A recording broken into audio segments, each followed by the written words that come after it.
Nunca imaginé que vería a mi propia hija tan furiosa, gritándome como una loca porque me negué a darle el dinero que gané vendiendo mi propiedad. Y mucho menos pensé que mi hijo mayor la defendería con tal violencia que terminaría rompiéndome una costilla de un solo empujón. Pero lo que ninguno de los dos sabía era que en exactamente 20 minutos se arrepentirían amargamente de haber nacido cuando descubrieran la verdad que había estado guardando en silencio. Mi nombre es Marta, tengo 64 años, y toda mi vida he sido una mujer sencilla y trabajadora, de esas que se levantan cada día a las 5:30 de la mañana para preparar el café y pensar en todo lo que tiene que hacer. Vivo en una casita modesta en las afueras del pueblo de Las Encinas, un lugar tranquilo en la provincia de Sevilla, con mi pequeño huerto donde cultivo tomates y cilantro, y donde cada mañana saludo a mis gallinas antes de darles su comida. Mi rutina ha sido la misma durante años: café solo sin azúcar, pan con aceite y tomate, y luego me siento en el porche a ver salir el sol mientras planeo mi día. He sido viuda durante 8 años. Mi marido Eduardo murió de un infarto repentino, dejándome sola con una propiedad que habíamos heredado de sus padres, pero que estaba en muy mal estado. Era una finca grande de casi 8 hectáreas, pero necesitaba mucho trabajo y dinero para volver a ser productiva. Durante todos estos años, mientras mis hijos Miguel y Patricia vivían sus vidas en Sevilla, yo me las arreglaba como podía para salir adelante. Trabajaba limpiando casas, vendiendo paellas y empanadas los fines de semana en el mercadillo del pueblo, e incluso cuidando a los niños de los vecinos para poder pagar mis gastos básicos. Nunca les pedí ayuda económica a mis hijos porque sabía que tenían sus propias responsabilidades, y además, siempre he sido una mujer orgullosa, de esas que prefieren resolver sus problemas solas antes que ser una carga para nadie. La finca se había convertido en una preocupación constante. Los tejados tenían goteras, las vallas estaban rotas, y la vegetación había crecido tanto que parecía una selva abandonada. Varios vecinos me habían sugerido que la vendiera, pero yo siempre me negaba porque sentía que estaría traicionando la memoria de Eduardo. Esa tierra había sido el sueño de su familia durante generaciones, y deshacerme de ella me parecía arrancarme un pedazo del corazón. Pero hace 6 meses, todo cambió. Recibí una visita inesperada de un hombre muy bien vestido, con traje gris y corbata roja, que se presentó como representante de una empresa constructora. Me explicó que estaban interesados en comprar mi propiedad para desarrollar un proyecto de viviendas, y cuando mencionó la cifra que estaban dispuestos a pagar, casi me desmayó allí mismo. 165.000 euros. Nunca en mi vida había escuchado una cantidad tan grande de dinero dirigida hacia mí. El hombre me dijo que la ubicación de mi finca era perfecta para construir una urbanización moderna y que estaban dispuestos a pagar ese precio sin regatear, siempre y cuando yo estuviera dispuesta a firmar los papeles en las próximas semanas.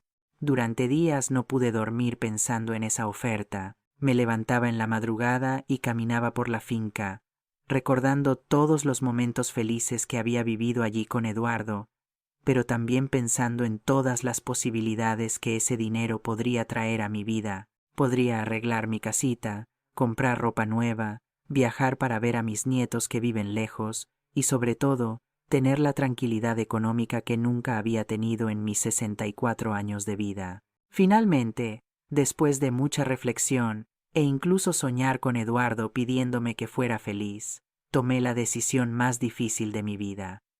Vendí la finca. Los trámites fueron sorprendentemente rápidos, y en menos de un mes tenía en mi cuenta bancaria una cantidad de dinero que nunca pensé poseer. Lo primero que hice después de recibir el dinero fue permanecer en absoluto silencio. No se lo conté a nadie, ni siquiera a mi vecina Charo, que siempre había sido como una hermana para mí y que conocía todos mis secretos. Algo dentro de mí me decía que debía mantener esta información en privado hasta que decidiera exactamente qué hacer con semejante fortuna. Guardé los documentos de la venta en una caja metálica que tengo bajo mi cama, junto con las pocas joyas que me había dejado mi madre. Durante las primeras 2 semanas después de la venta, Mi vida continuó exactamente igual. Me levantaba a las 5:30, preparaba mi café, daba de comer a mis gallinas y seguía con mi rutina habitual. La única diferencia era que ahora, cuando me sentaba en el porche por las tardes, una sonrisa secreta aparecía en mi rostro al pensar en todas las cosas maravillosas que podría hacer con ese dinero. Había empezado a hacer una lista mental de mis prioridades. Primero, quería arreglar completamente mi casita, cambiar el tejado que tenía goteras durante las lluvias, pintar las paredes que estaban descoloridas, instalar un baño nuevo, porque el mío tenía más de 20 años, y comprar una cocina moderna para reemplazar la vieja que a veces no encendía bien. También pensaba en comprar una furgoneta usada pero en buen estado, porque estaba cansada de depender del autobús para ir al pueblo. Pero sobre todo, había algo muy especial que quería hacer con ese dinero, algo que había estado planeando en secreto y que sabía que cambiaría la vida de muchas personas. Sin embargo, todavía no era el momento de revelarlo. Ni siquiera me atrevía a decirlo en voz alta porque tenía miedo de que la emoción me traicionara. Todo cambió un jueves por la tarde, cuando estaba regando mis plantas de tomate. Escuché el motor de un coche acercándose por el camino de tierra que lleva a mi casa, y cuando levanté la vista vi el coche blanco de mi hija Patricia aparcando frente a mi puerta. Me sorprendió mucho verla un día entre semana, porque ella trabajaba en una oficina en Sevilla, y normalmente solo me visitaba los domingos. Patricia salió del coche con una sonrisa extraña, una de esas sonrisas que yo conocía muy bien porque las había visto desde que era una niña pequeña. Era la sonrisa que ponía cuando quería pedirme algo importante o cuando había hecho alguna travesura. Llevaba puesto un vestido amarillo que nunca le había visto antes, zapatos de tacón que se hundían en la tierra de mi patio, y un bolso grande colgando de su brazo. «Mamá, qué sorpresa tan bonita encontrarte aquí fuera», dijo acercándose para darme un beso en la mejilla. «Necesito hablar contigo sobre algo muy importante». La invité a entrar a la casa y preparé un vaso de agua fresca con hielo. Nos sentamos en mi pequeño salón, ella en el sofá y yo en mi silla favorita, la mecedora de madera que había sido de mi abuela. Patricia parecía nerviosa. Jugaba con las llaves de su coche y evitaba mirarme directamente a los ojos. «Mamá», empezó con voz suave, «ayer estuve hablando con la señora Judith, la que vive cerca de donde estaba tu finca, y me contó algo que me dejó muy sorprendida». Mi corazón empezó a latir más rápido. Sabía exactamente hacia dónde se dirigía esta conversación, y una sensación de alarma comenzó a crecer en mi pecho. Judith era la cotilla más grande de la zona, y claramente había visto todo el movimiento de la empresa constructora alrededor de mi propiedad. «Me dijo que vendiste la finca, mamá. ¿Es verdad?». Patricia ahora me miraba fijamente con esa expresión que ponía cuando era adolescente, y me cuestionaba si había encontrado algo sospechoso en su habitación. No podía negarle la verdad a mi propia hija, especialmente cuando era obvio que ya lo sabía, así que asentí lentamente. «Sí, Patricia. Vendí la propiedad hace unas semanas». Los ojos de mi hija se iluminaron de una manera que nunca había visto antes, como si hubiera ganado la lotería. «Ay, mamá, qué noticia tan maravillosa. Necesito hablar contigo sobre algo muy importante».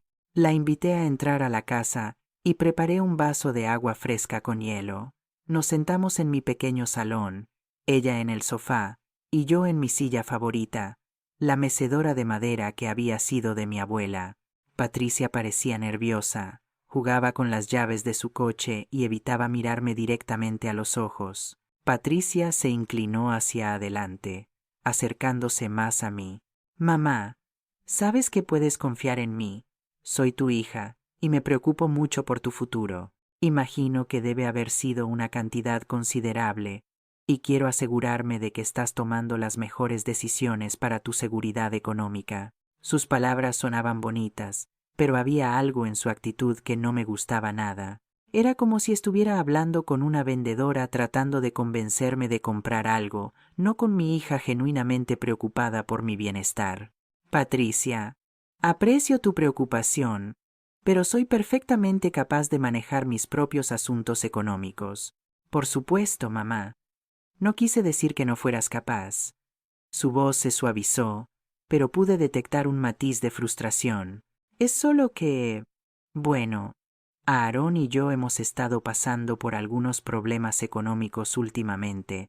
El negocio no ha ido tan bien como esperábamos, y pensé que tal vez, ahí estaba, la verdadera razón de su visita no programada. No había venido a verme porque estuviera preocupada por mí, o porque quisiera pasar tiempo con su madre.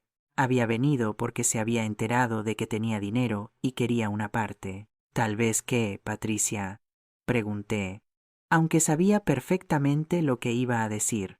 Tal vez podrías ayudarnos un poquito, mamá. No te estoy pidiendo caridad. Es solo un préstamo temporal hasta que el negocio se estabilice.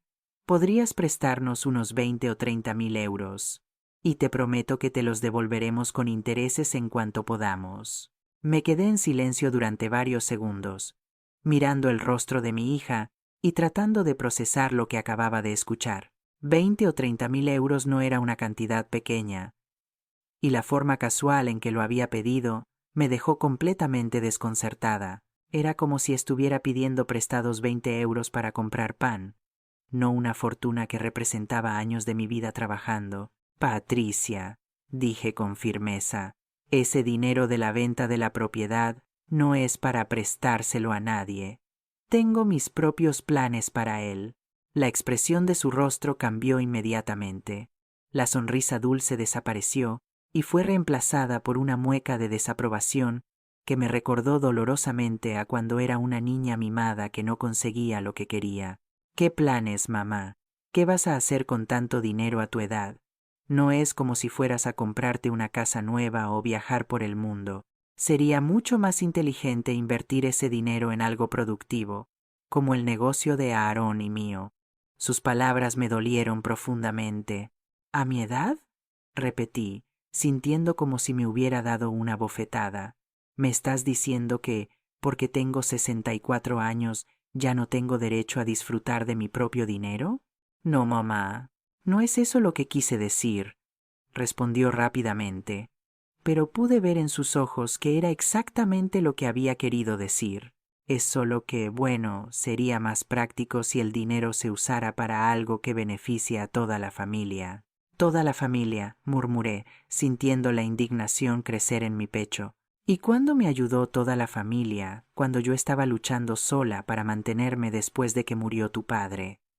¿Cuándo se preocupó toda la familia de si tenía suficiente dinero para comprar comida o medicinas? Patricia se puso roja como un tomate. Mamá, no sabíamos que estabas pasando dificultades. Si hubieras pedido ayuda, no sabíais. La interrumpí, levantándome de mi mecedora. ¿No sabíais que estaba trabajando limpiando casas ajenas a los 60 años?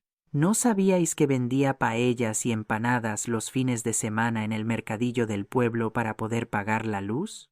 ¿No sabíais que me levantaba a las 4 de la mañana para ir a cuidar niños porque necesitaba cada céntimo que pudiera ganar? Mi hija bajó la mirada, claramente incómoda con la conversación. Mamá, entiendo que pasaste por momentos difíciles, pero ahora las cosas son diferentes. Ahora tienes dinero. Y nosotros realmente necesitamos ayuda. ¿Y por qué necesitáis ayuda? Pregunté, cruzándome de brazos.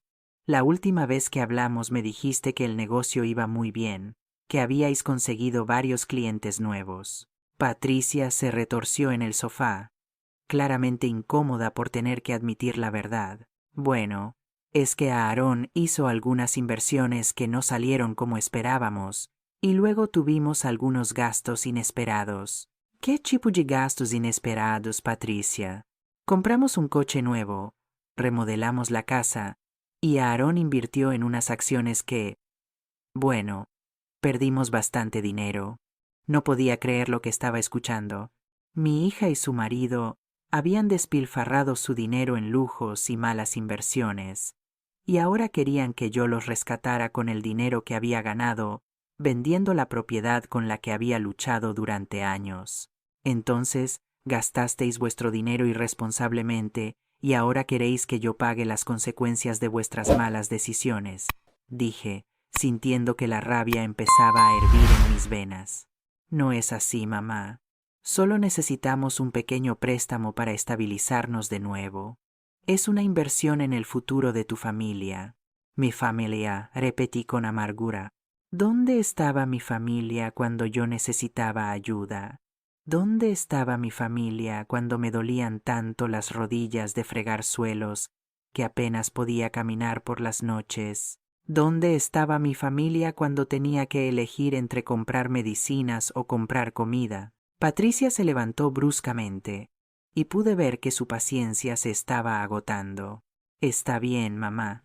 Entendemos que estés resentida, pero no puedes castigarnos para siempre por errores del pasado. No os estoy castigando, Patricia. Simplemente estoy protegiendo algo que es mío por derecho. Pero ese dinero viene de la propiedad de papá. Esa propiedad también era nuestra herencia. Sus palabras me golpearon como un rayo. ¿Vuestra herencia? Grité, sintiendo que toda mi compostura se desvanecía. ¿Vuestra herencia?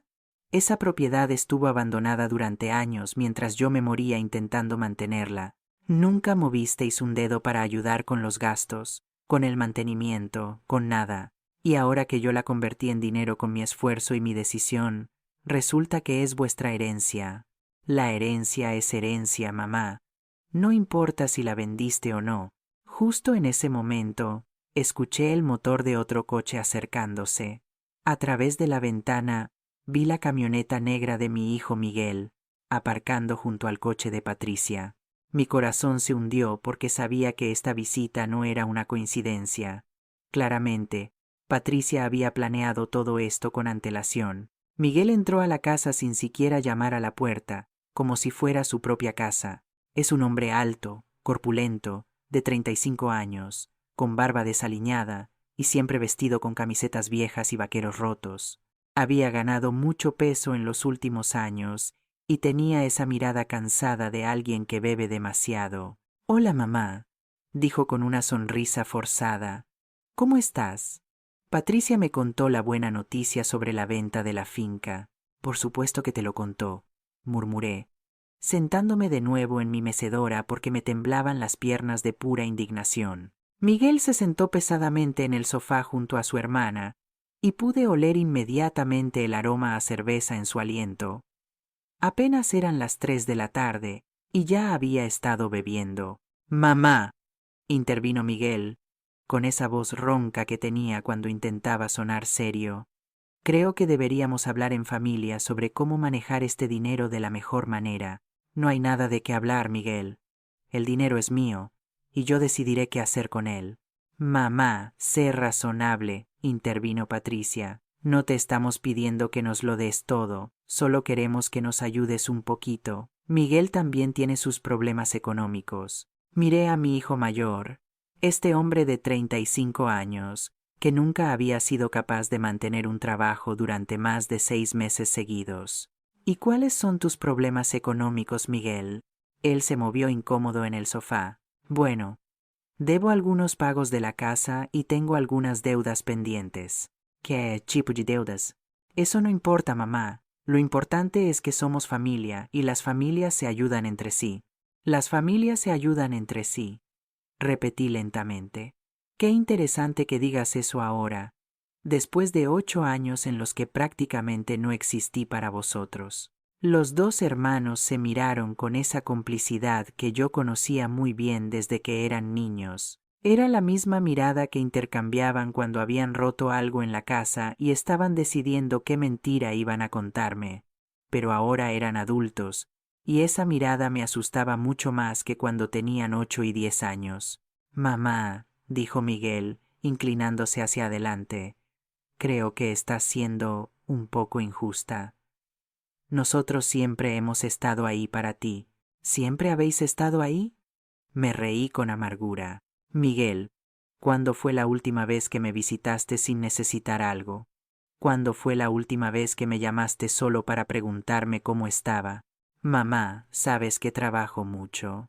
«¿Trabajas mucho?», lo interrumpí. Si apenas puedes mantener un trabajo durante más de unos meses. Y cuando tienes trabajo, te lo gastas todo en cerveza y en esas máquinas tragaperras del bar. La cara de Miguel se puso roja como un pimiento. Eso no es verdad. No tengo un problema con el juego. Por favor, Miguel. Todo el pueblo sabe que debes dinero en 3 bares diferentes. La semana pasada, la mujer de Aarón me contó que le habías pedido prestados 500 euros para una emergencia, y Esteban me dijo que te vio gastándolos en las tragaperras. Patricia intervino rápidamente, claramente tratando de calmar la situación. Mamá, no importa lo que pasó antes, lo importante es el presente.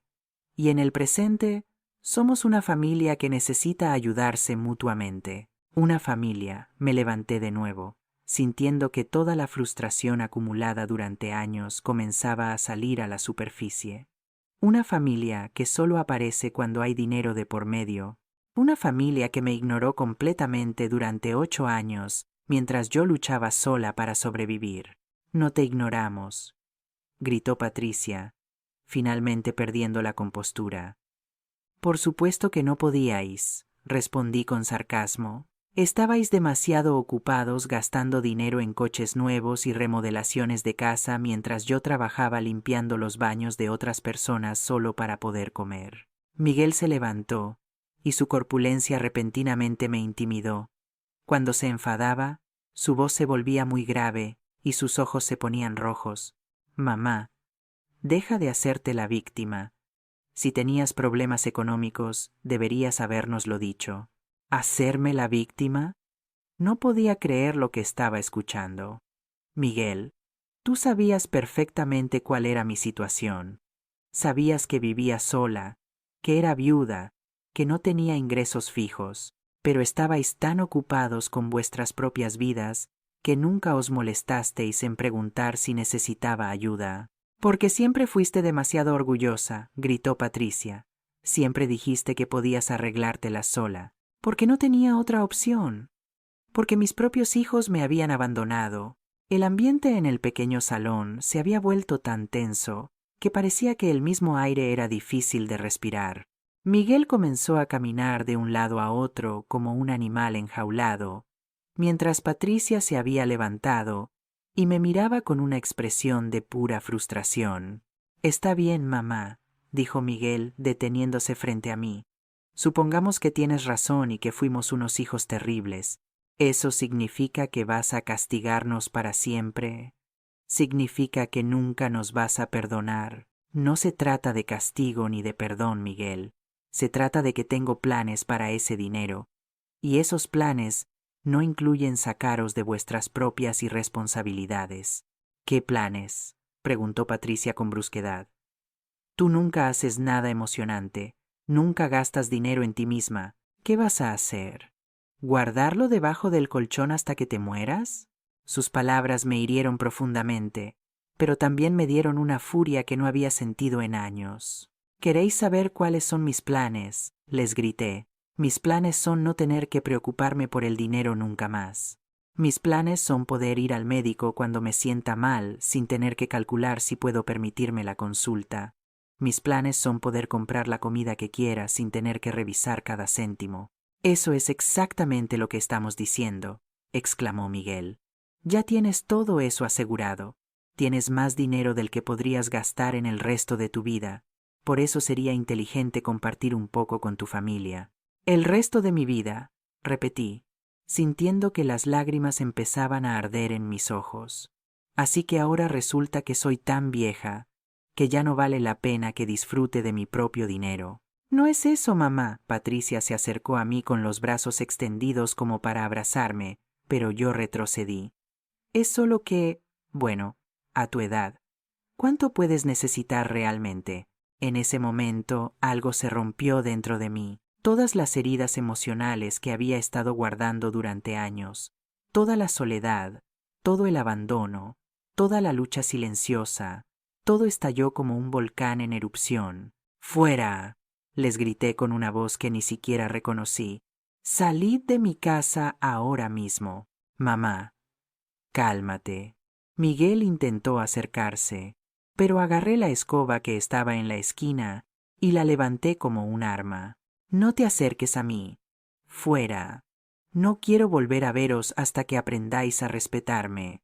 Te estás comportando como una loca, gritó Patricia.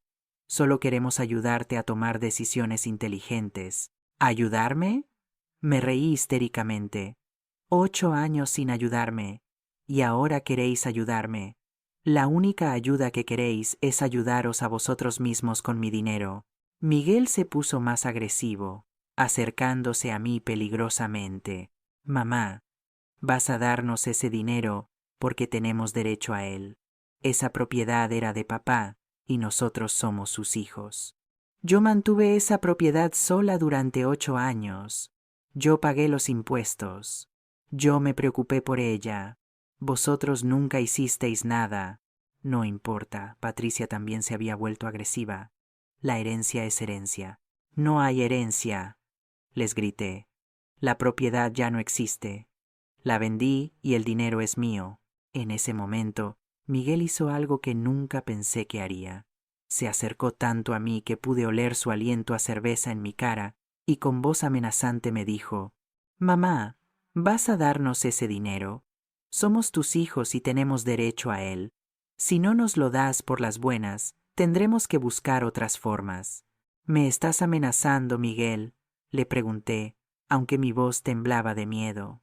«No te estoy amenazando, mamá. Te estoy explicando la realidad. Ese dinero debería ser para toda la familia.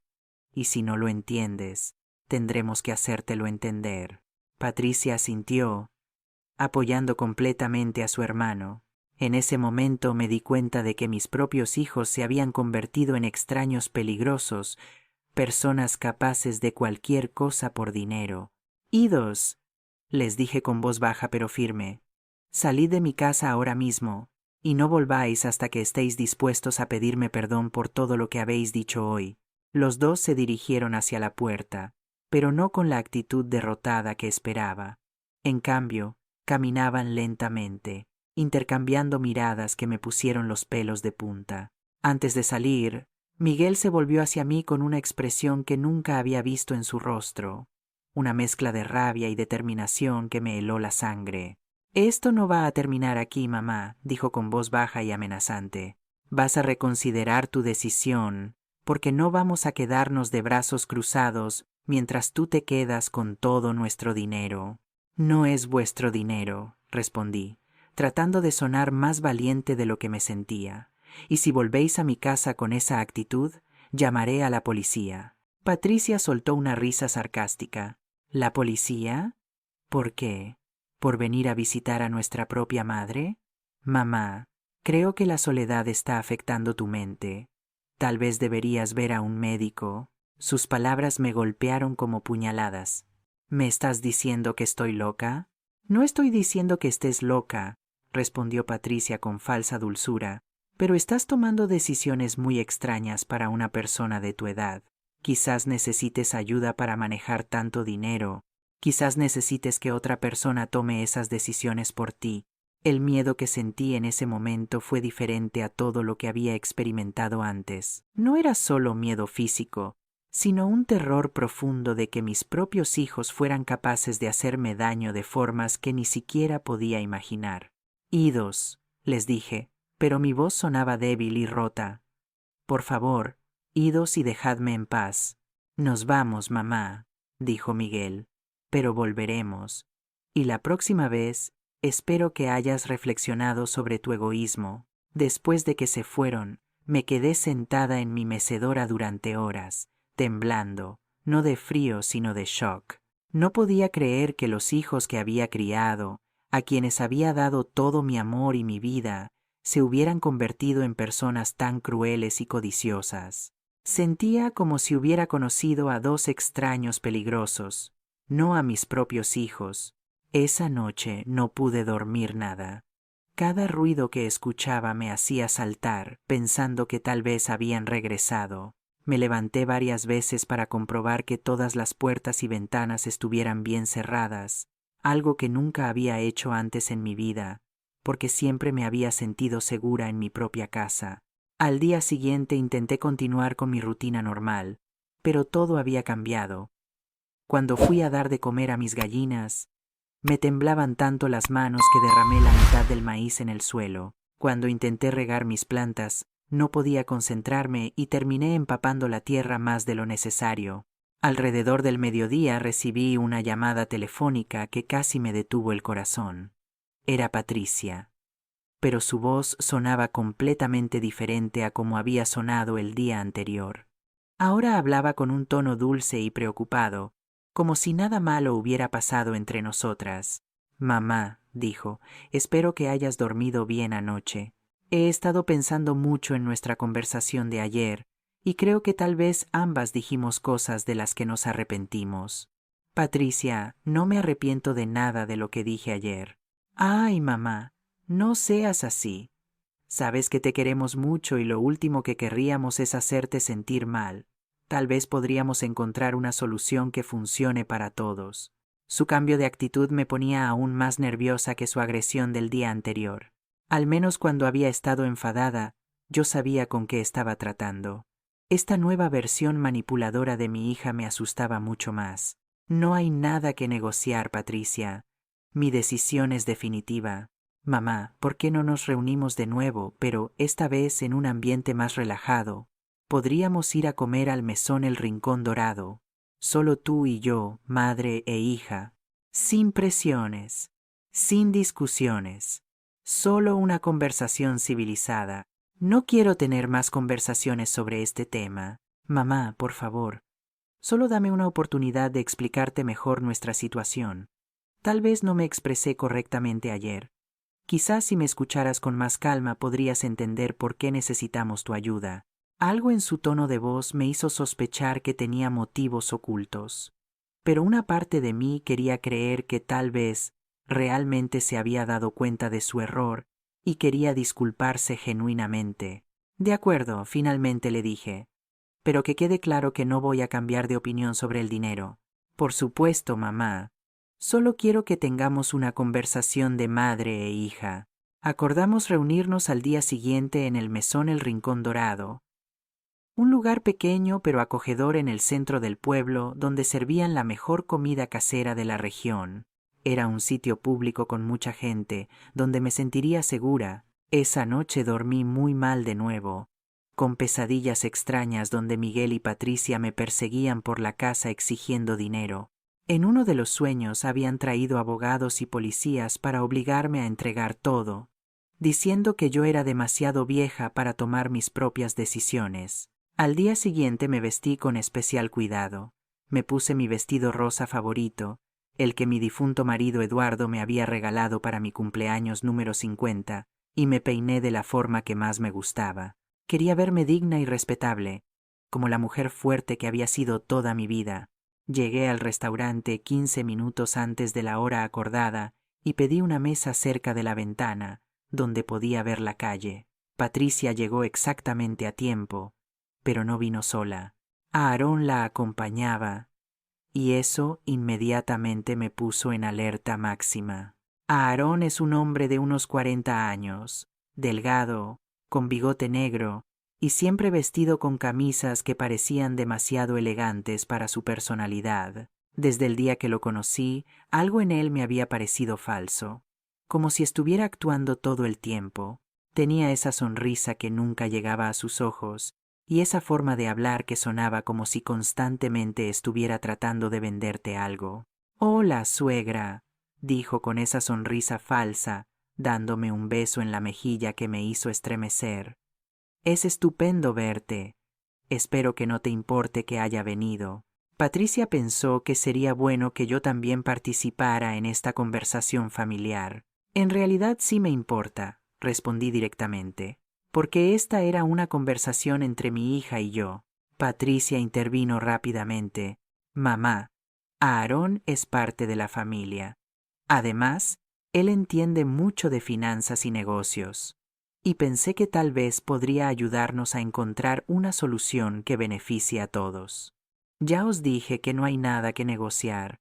Aarón se inclinó hacia adelante con esa expresión que ponía cuando pensaba que estaba siendo muy inteligente. «Suegra, Permíteme explicarte algo sobre las finanzas familiares. Cuando una familia tiene recursos significativos, lo más inteligente es distribuir esos recursos estratégicamente para maximizar el beneficio de todos los miembros. Aarón, con todo respeto, mis finanzas no son asunto tuyo, pero sí son asunto mío, suegra, porque soy el marido de tu hija. Lo que afecta a Patricia me afecta a mí, y lo que nos afecta a nosotros afecta a nuestros hijos, tus nietos. La mención de mis nietos me molestó especialmente porque sabía que la estaba usando como herramienta de manipulación.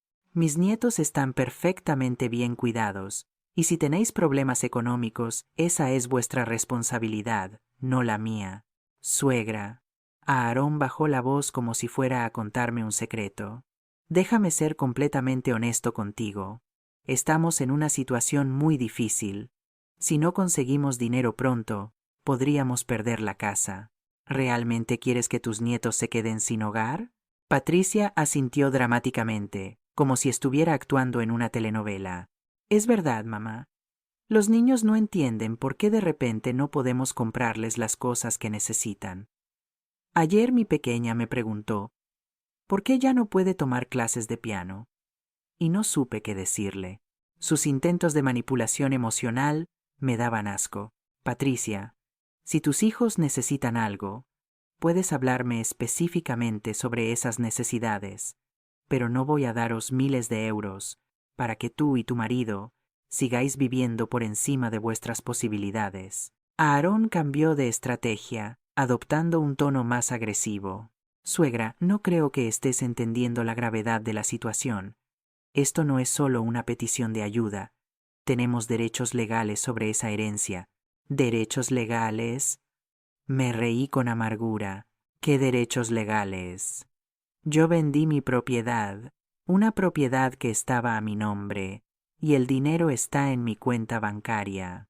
La propiedad era herencia de tu marido, y según la ley, los hijos tienen derechos sobre las herencias paternas. Aarón, claramente no sabes nada de leyes. Cuando mi marido murió, esa propiedad pasó a ser legalmente mía. Yo pagué los impuestos durante 8 años. Yo mantuve los documentos al día. Yo me encargué de todo. Legalmente, esa finca era completamente mía. Aarón se enfadó visiblemente cuando se dio cuenta de que no tenía un argumento legal válido. Su rostro se puso rojo y empezó a tamborilear nerviosamente los dedos sobre la mesa. Patricia, por su parte, había adoptado esa expresión de víctima que había perfeccionado desde la adolescencia. Mamá, dijo Patricia con voz quebrada, como si fuera a llorar. No puedo creer que seas tan cruel con tu propia familia. ¿De verdad vas a dejar que tus nietos sufran por tu egoísmo? No soy cruel, Patricia. Soy una mujer que finalmente aprendió a valorarse después de años de ser ignorada por sus propios hijos. Aarón intervino con una sonrisa que me puso los pelos de punta. Suegra, tal vez deberíamos abordar esto desde otra perspectiva. Una mujer de tu edad, viviendo sola con tanto dinero, ¿no te parece peligroso?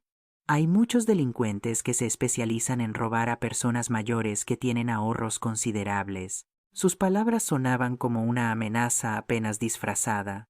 ¿Me estás amenazando, Aarón? Por supuesto que no, suegra. Solo estoy preocupado por tu seguridad.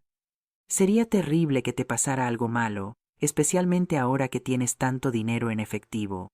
El camarero se acercó para tomar nuestro pedido, pero yo había perdido completamente el apetito.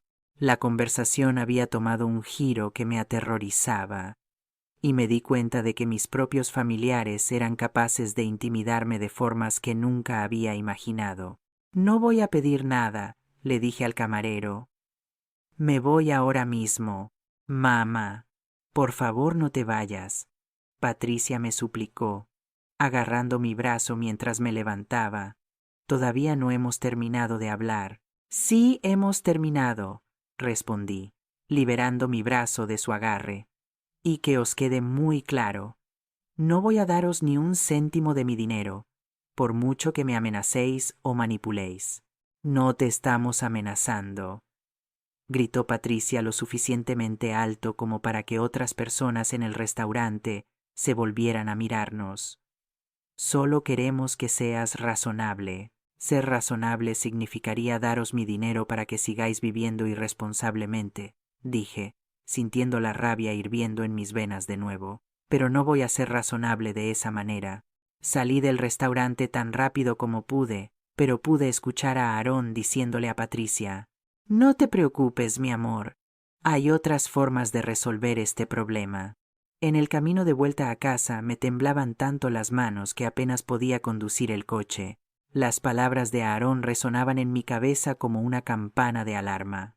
Hay otras formas de resolver este problema. ¿Qué quería decir con eso?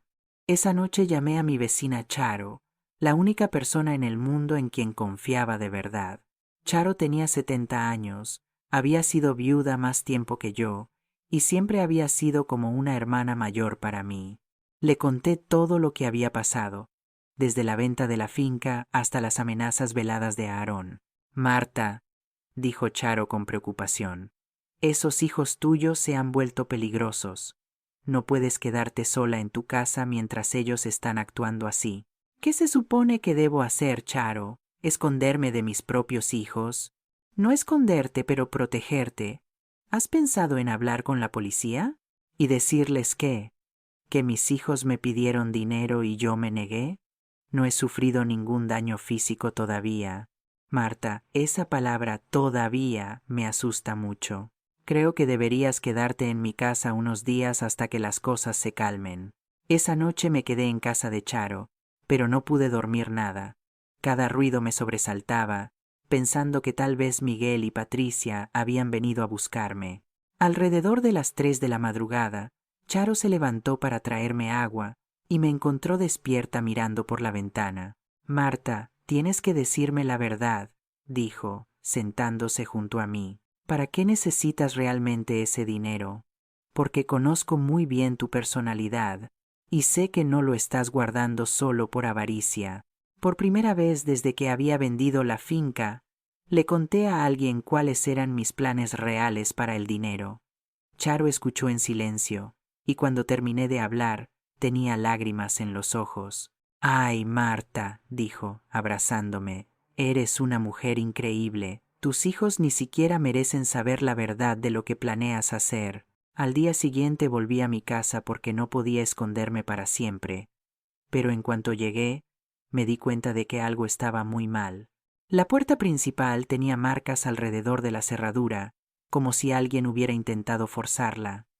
Algunas de mis plantas estaban pisoteadas y había huellas de botas grandes en la tierra de mi jardín. Dentro de la casa, aunque no habían robado nada, todo había sido ligeramente movido. Mis cajones estaban entreabiertos, mis papeles habían sido revueltos, y la caja metálica donde guardaba los documentos de la venta había sido movida de su escondite bajo la cama. Mi corazón latía tan rápido que pensé que tendría un infarto. Alguien había entrado en mi casa mientras yo estaba fuera, y no era difícil adivinar quién había sido. Miguel había tenido llaves de mi casa durante años para emergencias, y claramente había decidido usarlas para buscar información sobre mi dinero. Inmediatamente llamé para cambiar las cerraduras, pero el cerrajero me dijo que no podía venir hasta el día siguiente. Esa noche me atrincheré en mi habitación, poniendo una silla bajo el pomo de la puerta y durmiendo con un cuchillo de cocina bajo mi almohada. A la mañana siguiente, mientras esperaba al cerrajero, recibí una visita que no esperaba. Era Esteban, un primo segundo de mi difunto marido, un hombre de unos 50 años que trabajaba como mecánico en el pueblo. Esteban siempre había sido una persona tranquila y honesta, y me sorprendió mucho verlo en mi casa tan temprano por la mañana. «Prima Marta», dijo con cara de preocupación, «necesito hablarte sobre algo muy serio. Anoche estuve en el bar Águila Dorada y escuché una conversación que me dejó muy preocupado».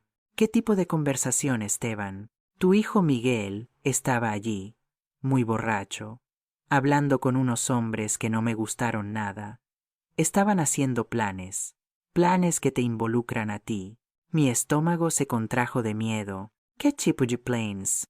Estaban hablando sobre formas de obligarte a entregar el dinero. Mencionaron algo sobre hacerte firmar papeles, y uno de los hombres dijo que conocía a alguien que podría falsificar documentos médicos para declararte mentalmente incapaz. El mundo se me vino abajo. ¿Declararme loca? Sí, prima. Estaban diciendo que si conseguían un papel médico que dijera que tienes demencia o algún problema mental, podrían lograr que un juez les diera el control legal sobre tu dinero. Mis peores pesadillas se estaban haciendo realidad. Mi propio hijo estaba conspirando con extraños para robarme no solo mi dinero, sino también mi dignidad y mi libertad. Esteban, ¿estás seguro de lo que escuchaste? Completamente seguro, prima. Por eso vine a avisarte tan temprano. Creo que tienes que tomar medidas para protegerte, y tienes que hacerlo ahora. En ese momento llegó el cerrajero, y mientras él cambiaba mis cerraduras, llamé a un abogado que Charo me había recomendado. Le expliqué toda la situación, y me dijo que fuera a su oficina inmediatamente con todos los documentos de la venta de la propiedad. Señora Marta, me dijo el abogado después de revisar todos mis papeles, está usted en una situación muy peligrosa, pero también en una posición legal muy fuerte. Todo está perfectamente en orden con la venta de su propiedad, y nadie puede tocar ese dinero sin su consentimiento. Sin embargo, si realmente están planeando declararla incapaz, necesitamos actuar rápidamente para protegerla. ¿Qué puedo hacer? Primero, vamos a conseguir una evaluación médica independiente que certifique que usted está completamente cuerda y capacitada. Segundo, vamos a preparar documentos legales que protejan sus activos. Y tercero, si es necesario, vamos a conseguir una orden de alejamiento contra sus hijos. Ese día fue uno de los más largos de mi vida. Entre médicos, abogados y trámites legales, me di cuenta de que mi vida tranquila se había convertido en una pesadilla. Pero también me di cuenta de algo más. Por primera vez en años, estaba luchando por algo que realmente me importaba, y esa lucha me estaba dando una fuerza que no sabía que tenía. Al día siguiente, mientras volvía de la farmacia después de comprar una medicina para los nervios que el médico me había recetado, vi la camioneta negra de Miguel aparcada frente a mi casa, pero esta vez no estaba solo. Había otro coche que no reconocía, un sedán gris con dos hombres dentro, que parecían estar esperando algo. Mi corazón empezó a latir tan rápido que podía escucharlo en mis oídos. Recordé las palabras de Esteban sobre los hombres extraños con los que Miguel había estado hablando en el bar, y supe inmediatamente que esos debían ser ellos. Me escondí detrás del árbol de mango que está en la esquina de mi propiedad, y saqué mi teléfono móvil para llamar a Charo. Charo, susurré. Estoy escondida cerca de mi casa. Miguel está aquí con unos hombres que no conozco, y creo que están planeando hacerme algo terrible. ¿Dónde estás exactamente? Preguntó Charo con voz alarmada. Detrás del árbol de mango. Pero no puedo quedarme aquí para siempre. Marta, llama a la policía ahora mismo. Y les digo que mi hijo está visitando mi casa. Les dices que te sientes amenazada y que necesitas ayuda. Mientras tanto, yo voy para allá. Colgué el teléfono y marqué el número de emergencias. Pero antes de que pudiera hablar con nadie, escuché la voz de Miguel gritando mi nombre desde mi patio. Mamá, sé que estás por aquí. Solo queremos hablar contigo. No seas ridícula y sal de donde estés escondida. Su tono de voz no sonaba como el de alguien que solo quería hablar. Sonaba como alguien que estaba perdiendo rápidamente la paciencia. Uno de los hombres del sedán gris salió del coche y pude verlo claramente por primera vez. Era un tipo alto, con brazos tatuados y cara hostil. Llevaba una camiseta negra ajustada que mostraba que hacía ejercicio regularmente, y caminaba con esa actitud agresiva de alguien acostumbrado a intimidar a la gente. ¿Estás seguro de que está aquí?, le preguntó el hombre a Miguel. Tiene que estar aquí. Su vecina me dijo que la vio volver hace una hora. El segundo hombre también salió del coche. Era más bajo, pero más corpulento, con barriga cervecera y una cicatriz que le cruzaba la mejilla izquierda desde la oreja hasta la boca. Llevaba una gorra de béisbol y vaqueros rotos, y tenía esa forma de moverse que me recordaba a los delincuentes que salían en las noticias. «Mira, Miguel», dijo el hombre de la cicatriz, «no tenemos todo el día. Si tu madre no quiere cooperar por las buenas, tendremos que usar otros métodos para convencerla». «Dame unos minutos más», respondió Miguel, y pude escuchar la desesperación en su voz. «Tiene que aparecer». En ese momento llegó Patricia en su coche blanco, aparcando rápidamente y saliendo con una mirada furiosa. Llevaba puesto un vestido morado que nunca le había visto antes, y zapatos de tacón que claramente no eran apropiados para caminar en la tierra de mi patio. «¿Ya la habéis encontrado?», preguntó a los hombres sin siquiera saludar a su hermano. «No, pero sabemos que está cerca», respondió el hombre tatuado. «Esto es ridículo», gritó Patricia, dirigiéndose hacia mi casa. «Mamá, sé que puedes oírme. Deja de actuar como una niña y sal a hablar con nosotros». Desde mi escondite detrás del árbol podía ver cómo los tres hombres y Patricia se movían por mi propiedad como si fuera suya. Miguel revisaba detrás de los arbustos. Patricia miraba por las ventanas de la casa, y los dos extraños caminaban alrededor como si estuvieran evaluando el terreno. «¿Estás segura de que no puede estar dentro de la casa?», preguntó el hombre de la cicatriz a Patricia. «Imposible. Cambió las cerraduras ayer y no tenemos las llaves nuevas». «Eso no es problema», dijo el hombre tatuado con una sonrisa aterradora. «Puedo abrir cualquier puerta en menos de 5 minutos». «No», gritó Miguel, «no podemos entrar por la fuerza. Eso sería allanamiento de morada». «¿Y qué sugieres entonces?», preguntó Patricia con impaciencia. «No podemos quedarnos aquí todo el día esperando a que aparezca». Justo en ese momento escuché el sonido de sirenas acercándose, y mi corazón dio un salto de alivio. Claramente, cuando había marcado el número de emergencias, la llamada se había conectado aunque yo había colgado, y habían enviado a alguien a investigar. Los 4 conspiradores también escucharon las sirenas e inmediatamente entraron en pánico. «¡Mierda!», gritó el hombre de la cicatriz. «Alguien llamó a los maderos. Vámonos ahora», dijo el hombre tatuado, corriendo hacia su coche. «Esperad», les gritó Miguel. «No podemos irnos así. Parecerá muy sospechoso». Pero los 2 hombres ya se habían metido en su sedán gris y estaban arrancando el motor. Salieron disparados de mi propiedad, levantando una nube de polvo justo cuando el coche de la policía doblaba la esquina. Patricia y Miguel se quedaron allí de pie, tratando de actuar como si no hubiera pasado nada extraño, pero yo podía ver el pánico en sus rostros. 2 agentes de policía salieron del coche patrulla y se acercaron a mis hijos.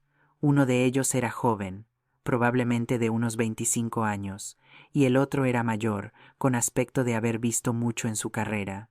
«Buenas tardes», dijo el agente mayor.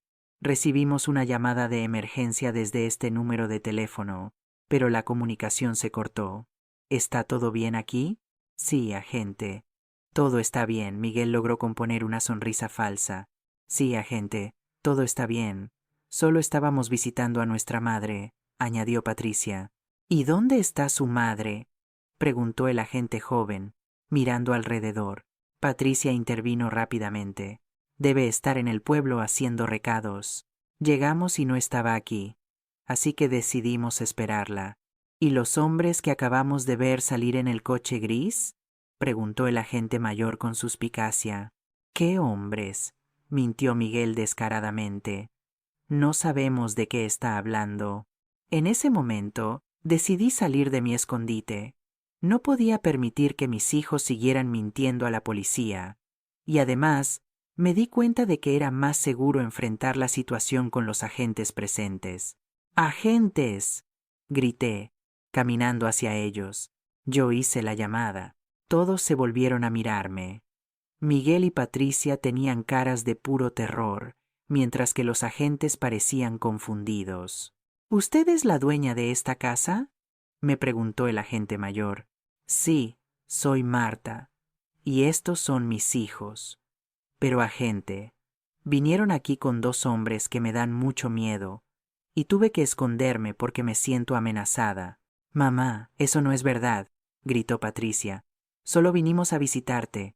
¿Por qué se escondió de sus propios hijos?, me preguntó el agente joven. Expliqué brevemente la situación: la venta de la finca, las demandas agresivas de dinero, las amenazas veladas y los planes que habían estado haciendo para declararme mentalmente incapaz. Los agentes escucharon con atención, especialmente cuando mencioné a los hombres extraños que habían estado con mis hijos. Señora, dijo el agente mayor, ¿tiene alguna prueba de estas amenazas? Mi primo Esteban los escuchó hablando en el bar anoche. Él puede confirmarlo. Miguel se puso muy agresivo. Todo eso son mentiras. Nuestra madre está inventando historias porque no quiere darnos el dinero que legalmente nos pertenece. ¿Qué dinero?, preguntó el agente joven. El dinero de la venta de una propiedad que era herencia de nuestro padre, respondió Patricia. Ella la vendió sin consultarnos, y ahora se niega a compartir el dinero con su familia. Esa propiedad era mía, dije con firmeza. Yo pagué los impuestos, yo la mantuve, y tenía todo el derecho legal de venderla. El agente mayor me miró con comprensión. Señora, ¿quiere presentar una denuncia formal contra sus hijos? Antes de que pudiera responder, Miguel explotó de rabia.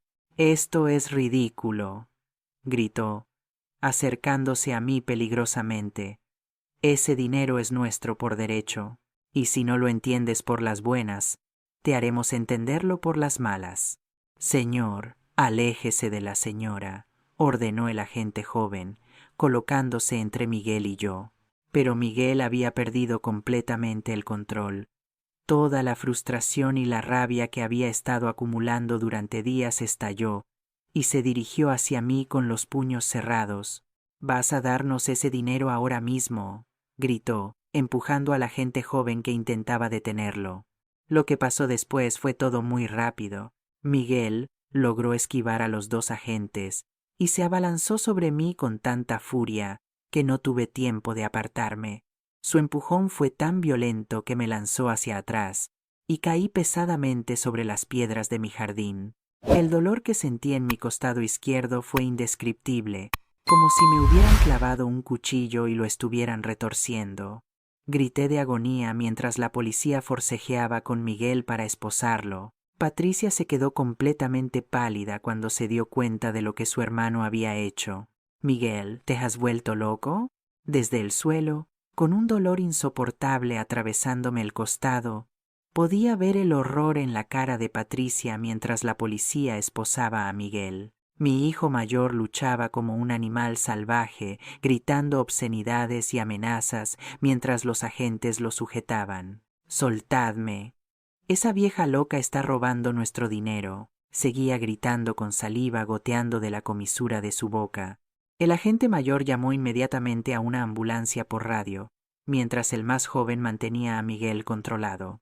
Patricia se acercó a mí, pero cuando intentó ayudarme a levantarme, grité de dolor. «No me toques. Aléjate de mí», le dije, sintiendo las lágrimas corriendo por mis mejillas, no solo por el dolor físico, sino por la traición emocional. «Mamá, por favor, déjame ayudarte», suplicó Patricia con voz quebrada. «Miguel no quería hacerte daño. Solo perdió el control». «¿No quería hacerme daño?», repetí incrédula. «Tu hermano acaba de romperme las costillas y me estás diciendo que no quería hacerme daño». Los paramédicos llegaron en menos de 10 minutos, y mientras me examinaban para determinar la gravedad de mis lesiones, pude escuchar al agente mayor interrogando a Patricia sobre los hombres que habían huido cuando llegaron las sirenas. «Señorita, necesito que me diga exactamente quiénes eran esos hombres y qué estaban haciendo aquí». Patricia tartamudeaba, claramente nerviosa. Yo no los conozco muy bien. Son amigos de mi hermano. ¿Amigos que huyeron cuando llegamos? ¿No le parece sospechoso? Agente, yo no sabía que vendrían. Miguel no me dijo nada sobre traer a nadie más. Uno de los paramédicos, un hombre de unos 40 años con manos muy suaves, estaba revisando cuidadosamente mi costado. Señora, definitivamente tiene al menos una costilla fracturada, posiblemente dos. Necesitamos llevarla al hospital inmediatamente para hacerle radiografías. Mientras me subían a la camilla, pude ver a Miguel siendo metido en el coche patrulla. Por un momento, nuestras miradas se encontraron, y por primera vez desde que había empezado toda esta pesadilla, vi algo parecido al remordimiento en sus ojos. «Mamá», gritó desde el coche. No quería que esto pasara. Solo quería. «Ya es demasiado tarde, Miguel», le grité de vuelta, sintiendo todo el dolor emocional de años convertirse en palabras. Es demasiado tarde para arrepentirse. En el hospital, mientras me hacían radiografías y análisis, llegó Charo completamente sin aliento. La pobre mujer había corrido tanto que apenas podía respirar. «Ay, Marta, ¿cómo te encuentras? ¿Te duele mucho?» «Me duele más el alma que el cuerpo, Charo. No puedo creer que mi propio hijo me haya hecho esto. ¿Y Patricia, dónde está?» «No lo sé y no me importa. Ella fue cómplice de todo esto». El médico, un doctor joven con cara amable, vino a explicarme los resultados de los estudios. «Señora Marta, tiene 2 costillas fracturadas en el lado izquierdo. No es una lesión que ponga en peligro su vida, pero va a ser muy dolorosa durante las próximas semanas. Necesita reposo absoluto y medicación para el dolor. Doctor, ¿cuánto tiempo voy a estar así? Las costillas tardan entre 6 y 8 semanas en sanar completamente. Durante ese tiempo no puede hacer esfuerzo físico, no puede levantar cosas pesadas y tiene que tener mucho cuidado al moverse». Mientras el médico me explicaba las instrucciones de cuidado, llegó el agente mayor con una libreta en la mano. «Señora Marta, necesito tomarle una declaración formal sobre lo que pasó. ¿Se siente lo suficientemente bien para hablar?» «Sí, agente. Quiero que todo quede oficialmente registrado». Le conté toda la historia desde el principio. La venta de la finca, las primeras demandas de dinero, las amenazas escalando, la conspiración para declararme incapaz y finalmente el ataque físico. «Señora, esto es muy grave. Su hijo está arrestado por maltrato a personas mayores, que es un delito grave. ¿Quiere presentar cargos formales?» La pregunta me golpeó como un cubo de agua fría. Una cosa era estar enfadada con Miguel, y otra muy diferente era mandarlo a la cárcel. Pero cuando pensé en todo lo que había pasado, todas las amenazas, todos los planes maliciosos, me di cuenta de que no tenía otra opción. «Sí, agente. Quiero presentar cargos, no solo por el ataque físico, sino por todas las amenazas e intimidación». El agente asintió y continuó tomando notas. «También vamos a investigar a esos hombres que estaban con él. Su descripción coincide con algunos delincuentes locales conocidos. Esa noche me quedé en el hospital en observación, y Charo se quedó conmigo. Alrededor de las 10 de la noche recibí una llamada que no esperaba. Era Patricia, y por su voz podía saber que había estado llorando. «Mamá», dijo con voz quebrada, «necesito hablar contigo. Por favor». «No tengo nada de que hablar contigo, Patricia». «Mamá, por favor. Miguel está en la cárcel. Y todo esto se salió completamente de control. Yo nunca quise que te hicieran daño físico, pero sí querías que me hicieran daño emocional. Sí querías que me robaran mi dinero. Sí querías que me declararan loca. No sabía nada sobre declararte loca, mamá. Esa fue idea de Aarón y de esos hombres horribles. ¿Y por qué no me defendiste? ¿Por qué no me protegiste cuando sabías que estaban planeando hacerme daño?» Patricia permaneció en silencio durante varios segundos. «¿Por qué?» «Porque necesitábamos el dinero, mamá. Estamos en una situación muy desesperada. Pues ahora estáis en una situación aún más desesperada. Tu hermano va a ir a la cárcel y tú vas a tener que enfrentar las consecuencias legales de tus acciones. Mamá, por favor no dejes que Miguel vaya a la cárcel. Tiene problemas con el alcohol y el juego, pero no es mala persona. Solo necesita ayuda. Patricia, tu hermano me rompió 2 costillas. Me atacó físicamente delante de la policía. Eso no es algo que se pueda perdonar con una simple disculpa. ¿Y si te devolvemos todo el dinero que te pedimos? ¿Y si te prometemos no volver a molestarte nunca más? ¿Qué dinero me vais a devolver si nunca me disteis ni un céntimo? ¿Y cómo me vais a prometer no molestarme si acabáis de demostrar que sois capaces de cualquier cosa? Al día siguiente, cuando me dieron el alta del hospital, mi abogado vino a visitarme a casa de Charo, donde me iba a quedar durante mi recuperación. Señora Marta, me dijo el abogado, tengo noticias importantes. La policía arrestó a los 2 hombres que estaban con su hijo. Resulta que tienen antecedentes penales por fraude y extorsión. Uno de ellos confesó que su hijo los había contactado para ayudarlo a intimidarla. Ixlon, ¿qué va a pasar ahora?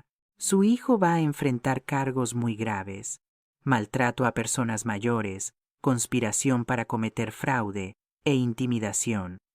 Podría recibir varios años de prisión. La noticia me dejó con sentimientos muy contradictorios. Por un lado me alegraba de que la justicia estuviera funcionando, pero por otro lado la idea de que mi propio hijo fuera a pasar años en la cárcel me rompía el corazón. Why mi hija? Ella también va a tener problemas legales. Depende.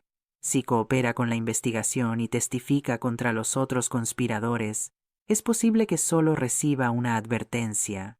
Pero si se demuestra que participó activamente en los planes de intimidación, también podría enfrentar cargos. Esa tarde, mientras descansaba en el sofá de Charo con una almohada apoyada contra mis costillas rotas, recibí una visita completamente inesperada.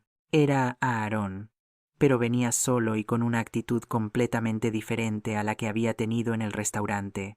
«Suegra», dijo con voz humilde, «sé que no tengo derecho a estar aquí, pero necesito hablar con usted». «¿Qué quieres, Aarón? ¿También vienes a amenazarme?» «No, suegra. Vine a disculparme y a explicar la verdad sobre todo lo que pasó. Charo, que había estado en la cocina preparando té helado, salió inmediatamente cuando escuchó voces. Marta, ¿quieres que llame a la policía?» «No, Charo, déjalo hablar. Quiero escuchar qué excusas tiene». Aarón se sentó en el borde de la silla, claramente nervioso. «Suegra, la verdad es que todo esto fue culpa mía. Yo fui quien convenció a Patricia y a Miguel de que usted les debía parte del dinero». «¿Por qué hiciste eso, Aarón?» «Porque estamos en una situación económica desesperada. Debemos más de 110.000 euros entre deudas de tarjetas de crédito, préstamos bancarios y dinero que debo a personas muy peligrosas». Por primera vez pude ver miedo genuino en sus ojos. «¿Personas peligrosas?» «Sí, suegra. Personas que no aceptan excusas y que han amenazado con hacerle daño a mi familia si no les pago pronto».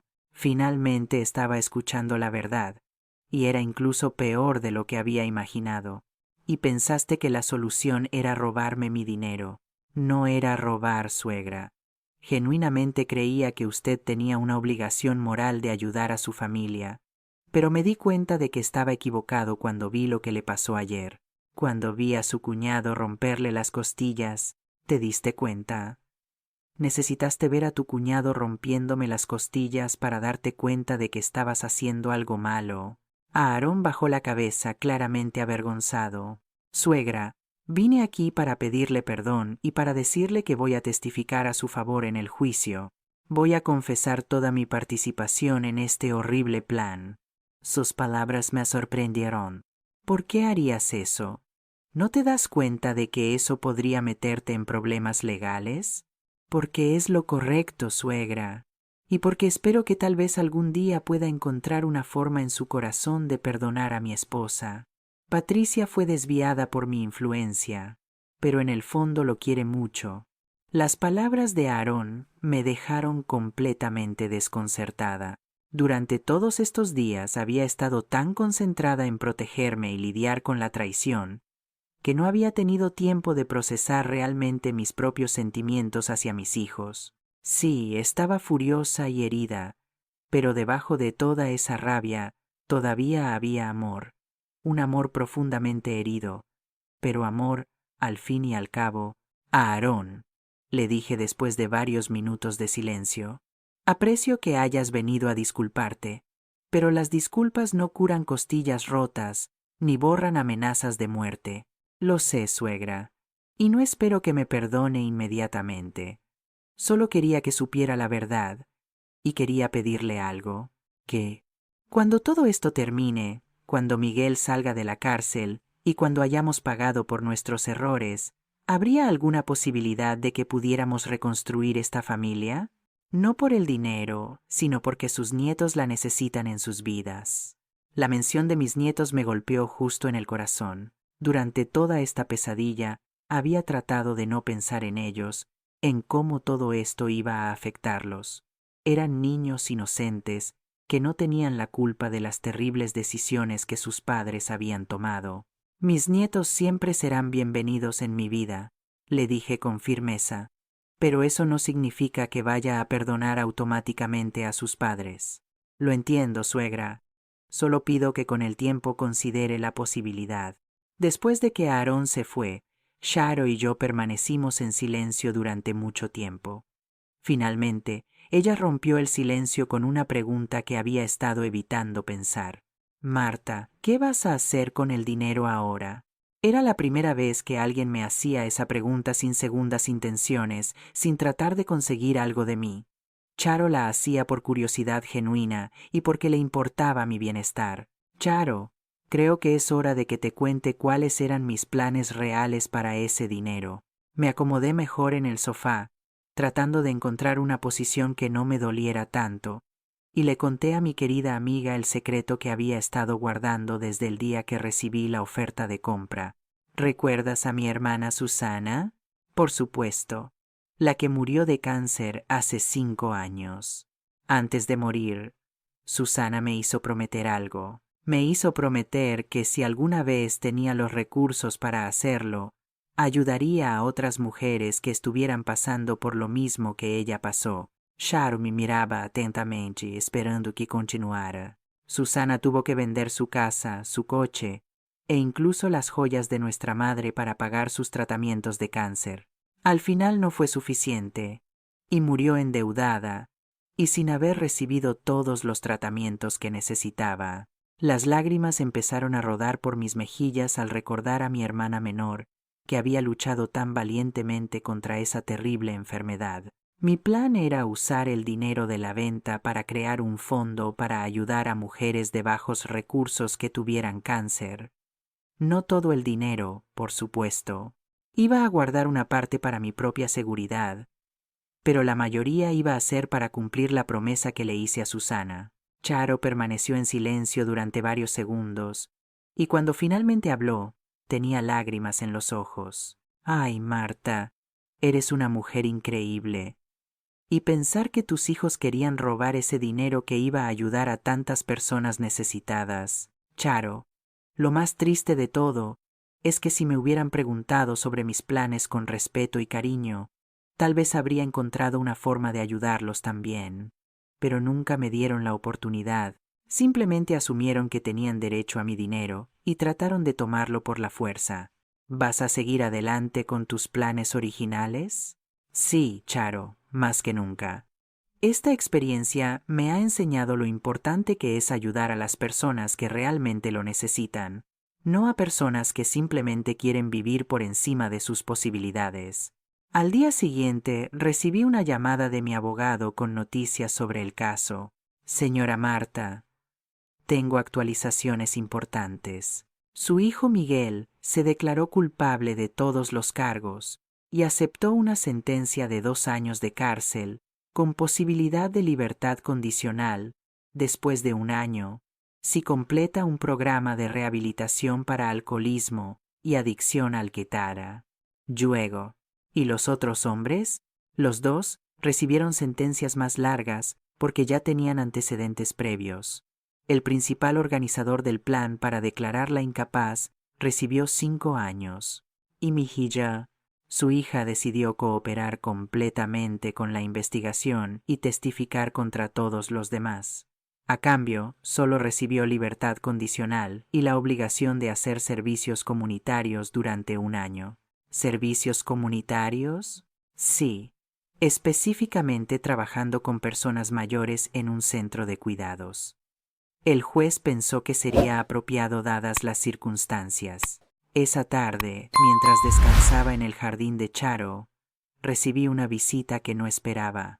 Era Patricia, pero se veía completamente diferente a como la había visto en semanas. Había perdido peso, tenía ojeras profundas y llevaba ropa sencilla que parecía vieja. «Mamá», dijo con voz apenas audible, «sé que no tengo derecho a estar aquí, pero necesitaba verte antes de empezar mi servicio comunitario». «¿Qué quieres, Patricia?» «Quiero pedirte perdón, mamá. No una disculpa superficial, sino un perdón genuino de hija a madre». Se sentó en una silla cerca de mí, pero manteniendo una distancia respetuosa. «Mamá, estos últimos días he tenido mucho tiempo para pensar en todo lo que pasó, y me di cuenta de que no solo fallé como hija, sino que me convertí en una persona que ni siquiera yo misma me reconozco. Patricia, las palabras son fáciles, las acciones son las que cuentan».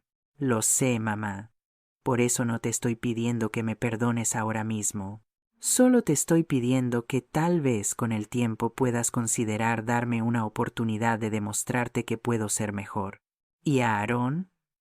¿Sigues casada con él?» Patricia bajó la mirada. «Nos estamos divorciando. Me di cuenta de que él fue quien me manipuló para actuar contra ti, y no puedo estar casada con alguien que me hizo lastimar a mi propia madre». Sus palabras me sorprendieron. No había esperado que tomara una decisión tan drástica. «¿Y los niños?» «Los niños se van a quedar conmigo. Aarón está de acuerdo porque sabe que sus deudas lo ponen en peligro y no quiere exponer a los niños a esas personas peligrosas. ¿Cómo vas a mantenerlos sola?»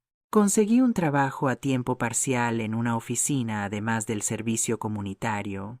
No va a ser fácil, pero prefiero vivir con dificultades económicas que vivir con la culpa de lo que te hice». Por primera vez en semanas pude ver a mi hija real debajo de toda la codicia y la manipulación. Era la niña que había criado, la joven que había sido antes de que la influencia de Aarón la corrompiera. «Patricia, tengo una condición para considerar perdonarte algún día. Lo que sea, mamá. Quiero que vayas a terapia. Quiero que entiendas cómo llegaste a ser capaz de traicionar a tu propia madre. Y quiero que te asegures de que nunca vuelva a pasar». «Yo empecé, mamá. Es parte de los términos de mi libertad condicional.